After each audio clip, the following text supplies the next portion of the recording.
सुबह का नाश्ता वगैरह करने के बाद में मैं किचन में आई, क्योंकि मुझे कुछ मेन काम थे वो करने थे जब तक मैं कुछ सोई थी।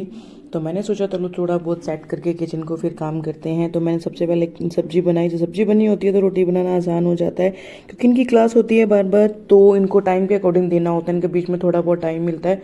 तो मैंने फटाफट कटिंग की सारी चीज़ों की और फिर सब्जी बनाने को तैयार किया।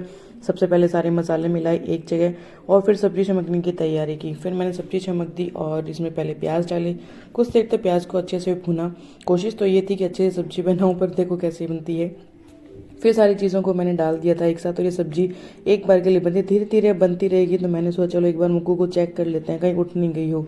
तो ये अपने धीरे धीरे से हाथ हिला रही थी। मैं दूर से देखा, मैं कहा चलो इसको छेड़ती नहीं, क्योंकि अभी अभी कुछ देर पहले सोई थी, तो अभी छेड़ूंगी तो उठ जाएगी। फिर मैंने अक्षु को रेडी किया बाल बना करके, क्योंकि ये बाहर जा रही थी कुछ दिनों के बाद में। तो उस घर जा रही थी, हमारे यहाँ पे दो से तीन घर हैं, तो उस घर जा रही थी। मैं इसको रेडी किया, मैंने कहा जल्दी आ जाना वरना लेट हो जाएंगे। और यही हुआ, जैसे ही वो गई थोड़ी देर बाद में ये उठ गई। लेकिन तब तक मेरी सब्जी वगैरह बन चुकी थी। मैंने किचन को संभाल दिया अच्छे से। दोपहर में कुछ देर मुझे कुछ काम करना था, तो मैंने इसको संभाला। फिर मम्मी आ गई तो मम्मी को दिया। मैंने कहा आप इसको रखो कुछ देर के लिए, तब तक मैं और अक्षय मिल करके इस बेड को संभालते हैं। बेड को तो क्या संभालना था, इसके अंदर सर्दियों के कपड़े ऐसे ही रख दिए थे उस टाइम। मैंने तो उसको संभाला, साथ साथ में बेड को चेंज कर दिया था इस साइड से उस साइड। वो सेटिंग उस साइड आ नहीं रही थी, तो मैंने कहा चलो एक कर लेते हैं। सारा काम फिनिश करने के बाद में अब बारी थी खुद को रिलैक्स करने की, तो फिर एक अच्छी सी कॉफ़ी बनाई।